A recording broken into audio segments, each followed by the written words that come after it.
Oke, terima kasih Bapak Ibu. Assalamualaikum warahmatullahi wabarakatuh. Selamat sore, tetap semangat ya. Terutama ini Bapak Ibu guru dan anak-anak siswa Semana Hebat. Terima kasih. Terima kasih tadi Kang Rudi, Mas Diki ya sudah sharing memberikan ilmu kepada khususnya anak-anak kami di SMA Negeri 2 Kota Sukabumi. Baik, saya akan mencoba sharing yang menyampaikan dimensi yang keempat mungkin ya dari silabus literasi digital ini adalah keamanan berliterasi digital atau digital safety ini ya.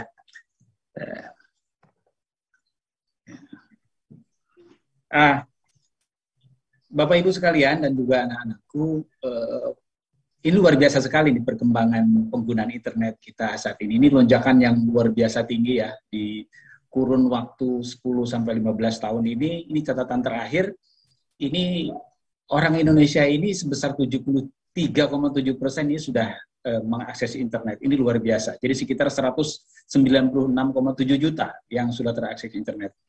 Nah, kita tahu bahwa internet ini menghubungkan banyak orang dengan berbagai banyak tempat. Tetapi di balik itu juga banyak yang kita tidak ketahui karena mereka tersembunyi di dunia maya, tersembunyi di selip-selip di sana sini gitu. Kadang kita hanya tahu luarnya saja. Oleh sebab itu dampak buruk pun juga ini tidak bisa dihindari ya. Dan dampak buruk dari dunia internet ini. Ini menurut catatan ini ada 4.250 laporan kejahatan cyber semenjang 2020 ini menurut Bareskrim Polri ya. Kemudian ada 1.158 penipuan digital yang dilaporkan. Luar biasa nih. Kita juga sering ya di handphone, selamat Anda mendapatkan hadiah 25 juta rupiah dari produk kopi kapal api misalnya dari apalah banyak sekali. Dan ini juga kita juga dihebohkan nih dengan beberapa berita ya terkait dengan kebocoran data-data terkait dengan pembobolan identitas penting, baik itu di aplikasi berbelanja ataupun data-data nasabah di sebuah perusahaan, ini banyak sekali. Jadi oleh sebab itu kita perlu ada solusi, ya kita harus hati-hati. Jadi tadi kita sudah belajar cakap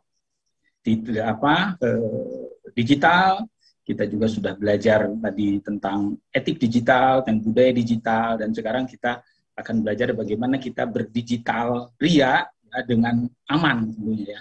Nah, ini solusi yang paling penting sebenarnya tiga hal. Aspek kognitif, ini membangun pengetahuan untuk memproteksi diri dan perangkat digital kita. Nah, ini mungkin hubungannya dengan kecakapan digital yang tadi sudah disampaikan oleh Ibu Dewi tadi. Kemudian afektif menyangkut sikap atau attitude, membentuk kesadaran untuk saling melindungi diri antar sesama warga digital. Ya mungkin ini wilayahnya wilayah etik dan budaya digital tadi yang sudah disampaikan oleh Kang Diki dan juga Mas Rudi atau maaf ya tadi sudah disampaikan. Nah ini mungkin digital safety ini masuk ke dalam behavior digital, itu meningkatkan kesadaran dan kebiasaan untuk selalu waspada di dunia digital.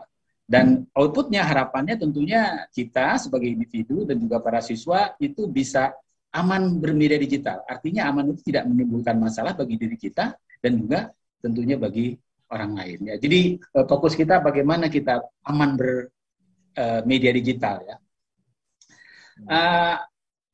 Ada 5 ruang lingkup, Mas Irfan, di dalam bahasan safety digital ini. Ada yang berhubungan dengan pengamanan perangkat, pengamanan identitas digital, mewaspadai penipuan digital, memahami rekam jejak digital, dan juga memahami keamanan digital bagi anak. Ini mungkin kenapa ada khususan bagi anak, karena memang pengguna internet ini banyak sekali anak-anak kita, sehingga memang perlu ada bahasan khusus di dalam safety digital ini. Pertama mengenai pengamanan perangkat, ini kita juga sudah tahu mungkin ya beberapa peristilahan, hanya memang peristilahan dalam internet itu ya, kalau dibuat dalam sebuah definisi ya kadang-kadang agak susah juga. Cuma memang kita paham intinya ya. Jadi yang penting kita memproteksi perangkat kerasnya, yang ya, ada kata sandi, ada password, kemudian juga ada apa istilahnya lagi,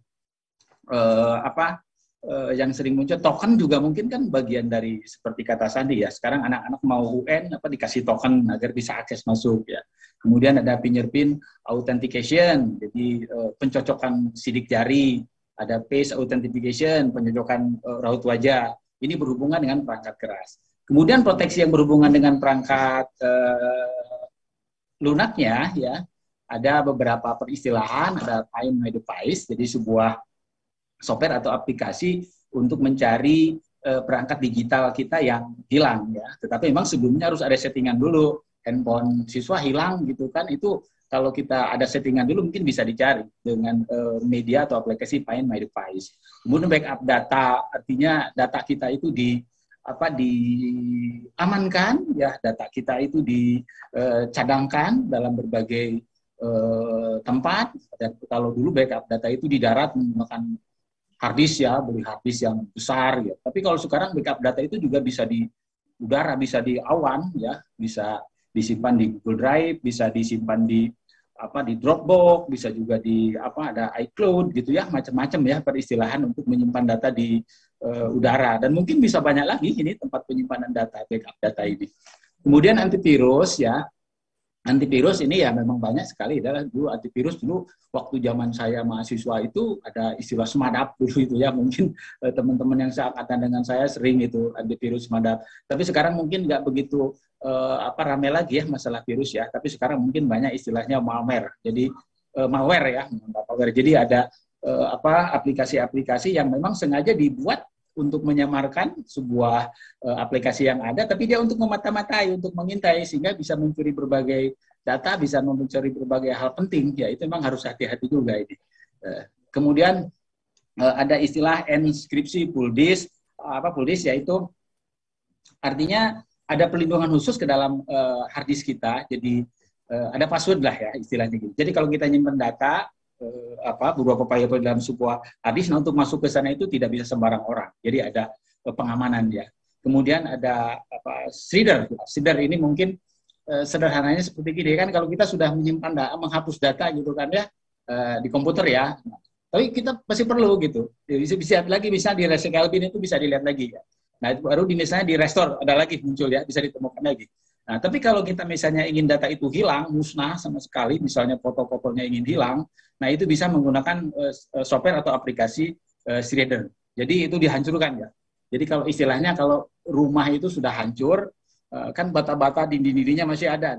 Nah, orang masih bisa membangun lagi itu dari pecahan-pecahan itu. Tapi kalau kita ingin menghapus total, bisa menggunakan shredder, artinya rumah itu dibakar habis gitu. Jadi tinggal abu lah, istilah seperti gitu ya.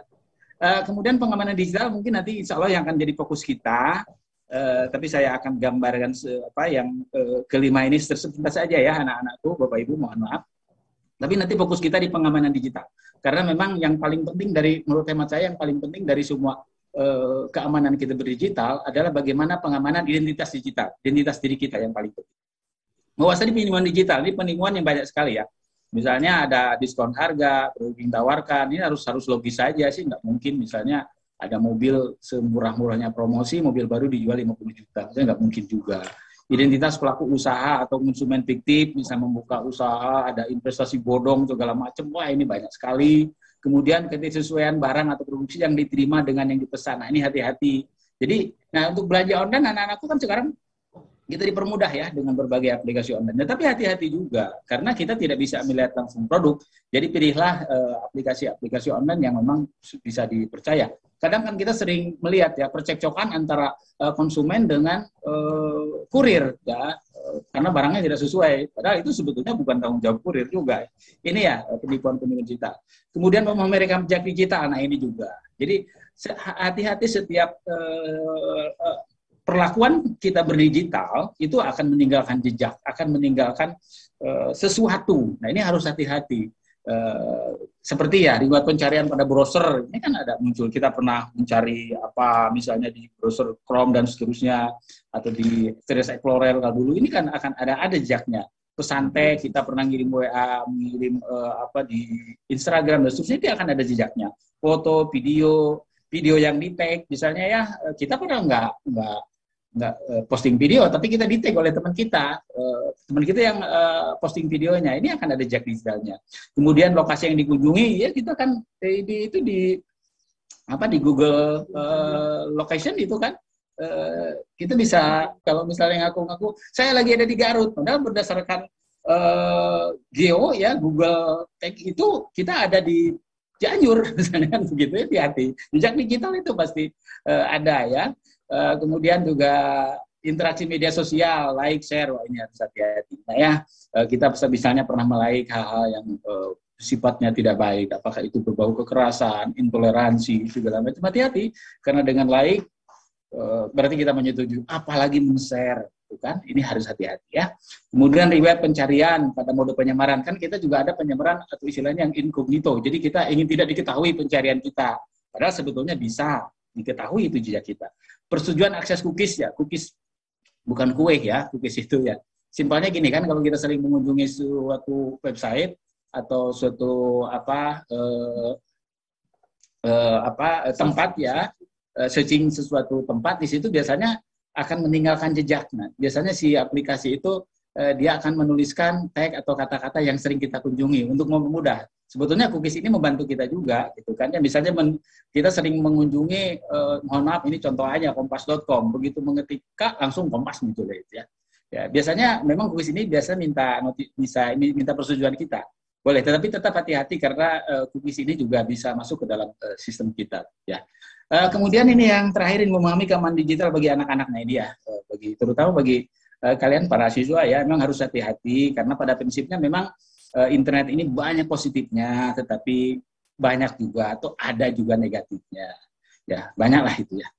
Nah itulah ya intinya ya. Kita akan fokus kepada pengamanan identitas digital ya. Kita berapa menit Kang Ivan? Mohon maaf. 20 menit, Pak. 20 menit, oke. Siap. Ya, baru 10 menit, oke. Masih ada waktu. Nah, pelindungan identitas digital ya dan data pribadi pada platform digital. Ini platform digital ini kita sering ya, sekarang peristilahan yang sangat populer, istilah platform digital, terutama platform digital pembelajaran banyak sekali ya. Jadi intinya platform itu ya sebagai wadah ya, sebagai tempat sarana untuk memfasilitasi bertemunya berbagai pihak bertukar informasi. Ya, baik itu dalam berdagang, dalam dunia jasa, dalam dunia pendidikan. Ini banyak ya platform. Kemudian identitas digital itu ya pada dasarnya identitas seseorang sebagai pengguna platform media. Jadi, nah kalau dibagi dua, identitas itu ada dua nih, ada yang terlihat, artinya yang umum, yang jamak muncul, ada juga yang tidak terlihat. Yang terlihat itu ya nama akun, nama kitanya, misalnya foto profilnya, kan itu muncul ya, deskripsi penggunanya, misalnya pekerjaannya apa, kan gitu ya. Usianya boleh, identitas lainnya juga boleh dicantumkan selama itu dianggap hal yang umum dan artinya si pengguna platform ini memperbolehkan identitasnya diketahui oleh publik. Tetapi ada juga identitas yang tidak terlihat, yang ini yang disembunyikan, ada PIN, ya, personal identification number, password, sandi dan lain sebagainya. Kemudian ada two-factor authentication. Ada 2 faktor untuk mengotensi, kemudian juga ada OTP, ada hal-hal yang lain. Nanti kita akan lanjut ya, apa itu OTP, ada apa itu two factor authentication, PIN, dan seterusnya. Nah, ada 3 langkah agar melindungi identitas kita, ya, identitas digital kita. Yang pertama, pastikan memilih menggunakan identitas asli atau samaran. Jadi samaran juga boleh. Misalnya nama lengkapnya Yayat Ruhiat ya, tapi nama panggilannya misalnya menjadi Frederick ya, misalnya boleh-boleh aja gitu kan ya. Tetapi memang kita harus dikelola dengan baik meskipun nama samaran itu ya. Jadi tetap kita harus bertanggung jawab ya. Jadi jangan sampai kita menggunakan nama samaran tapi untuk menipu gitu. Karena mungkin di kalangan siswa ada juga yang nama-nama di media digital itu yang nama-nama panggilan gitu ya. Tapi untuk di akun pembelajaran, anak-anakku di akun pembelajaran ID, di akun belajar ID itu harus nama lengkap ya, nama yang sesuai absen ya boleh, dan yang lengkap karena biar Bapak Ibu guru nanti bisa mudah melihatnya. Di GCR misalnya harus lengkap, jangan hanya nama panggilan aja, nanti susah. Ruginya kalian sendiri, nanti ngumpulin tugas dianggap nggak ngumpulin karena namanya nggak terdeteksi. Kemudian yang kedua, amankan identitas utama, alamat ya. Alamat elektronik ya, surel ya, email itu amankan dengan baik digunakan untuk menggunakan platform digital. Nah sekarang kan kalian sudah memiliki email ya, sudah aktivasi akun belajar ID, jadi kan itu sudah punya email ID, yaitu bisa digunakan untuk daftar untuk mengikuti berbagai platform digital pembelajaran ya. Yang ketiga, lindungi dan konsolidasikan identitas digital dalam berbagai platform digital yang dimiliki. Ya, ini harus dilindungi, artinya dikonsolidasikan, ya dipelihara, gitu kan ya, passwordnya dipelihara, gitu kan ya, jangan dibiarkan saja, atau misalnya hanya aktivasi saja, kesananya nggak digunakan, gitu kan. Ini maksudnya ya. Kemudian ada 2 jenis data, ya ada data pribadi, ada data pribadi umum, maksudnya ada data pribadi yang bersifat khusus. Ya, ini masih terkait dengan identitas ya, identitas pribadi. Nama, jenis kelamin, warga negara, agama, tanggal lahir, pekerjaan, alat rumah, email, nomor telepon, itu termasuk data pribadi umum. Kalau data pribadi khusus ini yang berkaitan dengan data kesehatan. Jadi biasanya data-data ini nggak muncul. Data kesehatan, data biometrik, biometrik itu yang berhubungan dengan apa ya, simpelnya bio itu kan hidup, metrik itu ukuran. Jadi mengukur kit manusia sebagai ukuran. Jadi seperti data retina, data sidik jari, data wajah gitu kan, itu kan sekarang bisa digunakan, data tinggi badan gitu kan. Nah, sekarang kan bisa dengan mata kita PIN kita bisa dengan mata gitu. Dengan tadi kan dengan fingerprint juga ada. Masalah genetika, keturunan, keuangan, ras, etnis, preferensi seksual, pandangan politik, data keluarga, data kejahatan, data kejahatan maksudnya apa ya? Ya, data kejahatan yang mungkin bagi orang-orang yang pernah terlibat kriminal, karena memang datanya ini akan tercatat di kepolisian ya. Mungkin kalau kalian lihat di film-film luar negeri itu kalau mengecek data kejahatannya ada, karena memang dari dulu mereka sudah mempunyai sistem data yang begitu rapi dan begitu canggih. Ini data khusus yang memang jarang muncul di di umum gitu kan ya. Tapi ini diperlukan. Kemudian melindungi data pribadi pada platform digital, ini banyak tipsnya ya, anak-anakku, Bapak Ibu semuanya. Gunakan password yang kuat, ya, gunakan secara berbeda di setiap akun platform digital. Agar apa ya? Agar menghindari homogenitas. Tetapi biasanya kalau password berbeda dari setiap akun, misalnya kita sering lupa ya, gitu. Ya. Kemudian hindari membagikan data pribadi kita, tempat tanggal lahir, nama ibu kandung, ya, password di berbagai akun platform digital, ya, hindarilah. Karena ini data-data penting kita, ya, terutama data ibu kandung. Biasanya kalau untuk pertanyaan-pertanyaan yang sifat mendasar, yang authentication-nya mendalam, misalnya suka ditanyakan nama ibu kandung.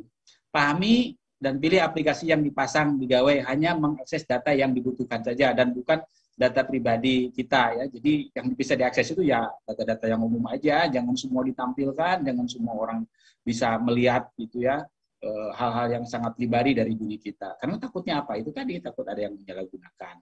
Pahami dan pastikan pengaturan privasi di setiap akun platform digital yang dimiliki sesuai dengan tingkat keamanan yang dibutuhkan. Ya.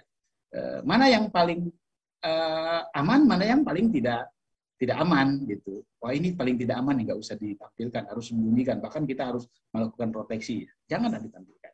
Hindari berbagi data pribadi orang lain juga nggak boleh. Meskipun kita kenal, ya data pribadinya dibagi-bagi buat apa? Nggak boleh. Bahkan nanti akan bertentangan dengan undang-undang ITE. Ya, baik, akan bermasalah dengan hukum. Kalau yang bersangkutan nanti menggugat.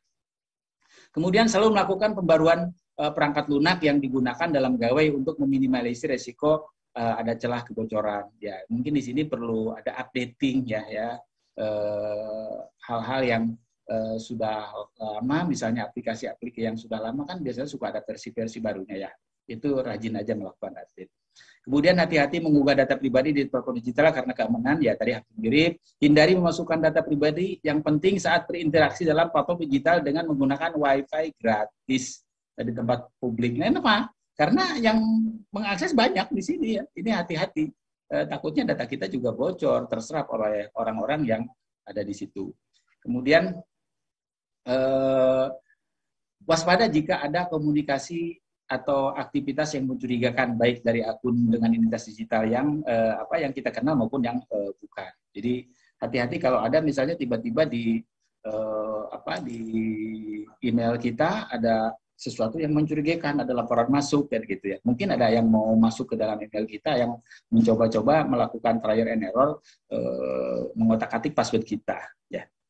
Nah, kemudian ini contoh kampanye perlindungan data pribadi ya, Bapak Ibu. Ini contoh, ini yang dikeluarkan oleh Provinsi Jawa Barat ya. Ini Pemprov Jabar pernah mengeluarkan kampanye untuk melindungi data pribadi. Ini hampir sama tip-tipnya ya, gunakan password yang sulit ya. Yang sulit itu artinya orang yang susah untuk menebaknya lah. Jangan yang terlalu mudah, tanggal lahir ya, itu dihubungkan dengan hobi kalian. Misalnya ini agak mudah ditebak. Jadi ada variasinya juga lah password itu.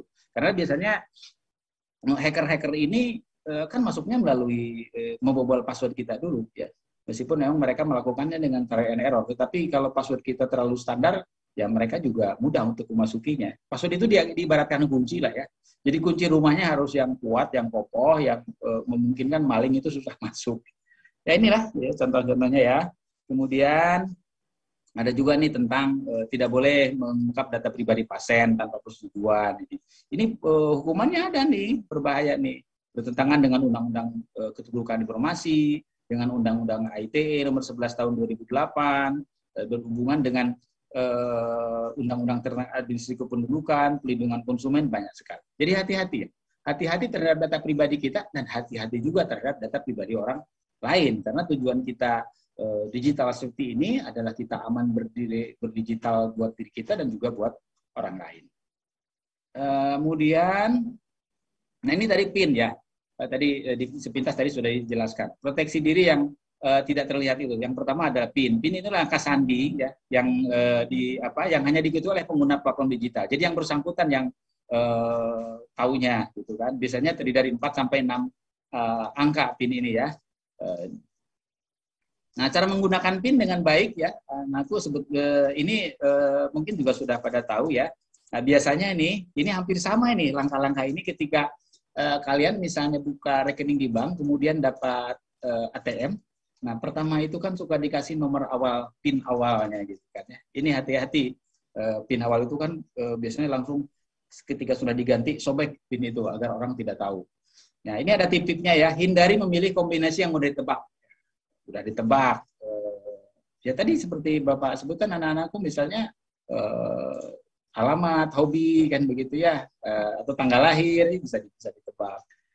Kemudian tidak menuliskan pada kartu identitas atau secari kertas, misalnya takut lupa PIN-nya ditulis di buku catatan, bahaya, gitu kan, nggak boleh, atau iseng-iseng di kertas yang lain, bahaya. Jadi PIN itu simpan di otak kita, di memori kita ya, agar jangan lupa, tapi jangan sembarangan menuliskan juga.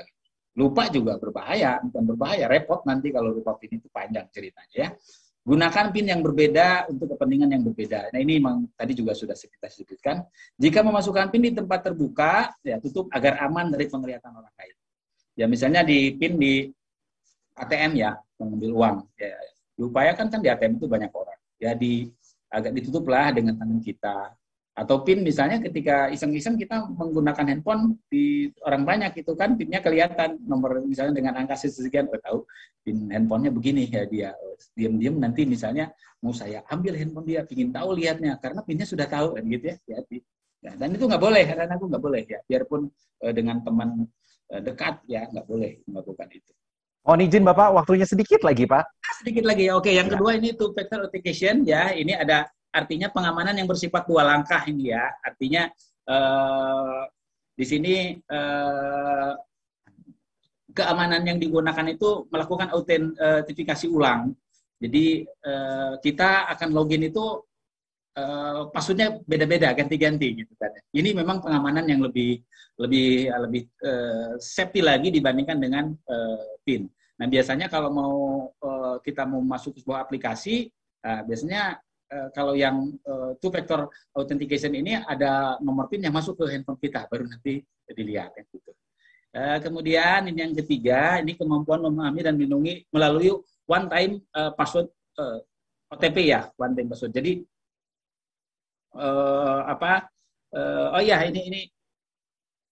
ini kebalik, mohon maaf kebalik ya. Yang tadi yang ini yang two factor authentication itu adalah penggunaan sinyal yang membutuhkan 2 faktor deteksi ya, betul, dalam yaitu keamanan yang digunakan untuk melakukan authentikasi ulang. Apakah pengguna akan login dengan benar pemilik akun tersebut yang terdaftar di dalam sistem. Nah ini ada langkah-langkahnya ya, ada langkah-langkahnya. Jadi ini suka meminta konfirmasi ulang gitu. Jadi ketika masuk itu akan ditanya lagi. Ya. Maksudnya begitu, maaf tukar. Nah kalau one time password atau OTP yaitu tadi, yaitu ketika kita akan masuk ke dalam platform digital itu akan masuk kata sandi ke nomor handphone kita. Jadi kata sandinya sering berubah-ubah. Gitu. Tapi kita memang sebelumnya sudah menuliskan sandi ini, gitu kan. Jadi ini lebih aman lagi gitu kan ya. Udah selesai. Jadi intinya begitu, Bapak Ibu. Mohon maaf, ini sharing saja ya. Jadi di dalam istilah internet itu, terutama dalam keamanan digital, jadi banyak peristilahan-peristilahan yang memang akan terus berkembang.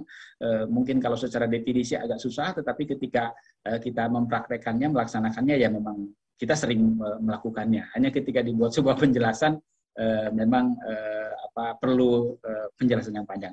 Demikian yang bisa disampaikan. Mohon maaf apabila ada hal yang kurang berkenan. Terima kasih. Assalamualaikum warahmatullahi wabarakatuh. Waalaikumsalam.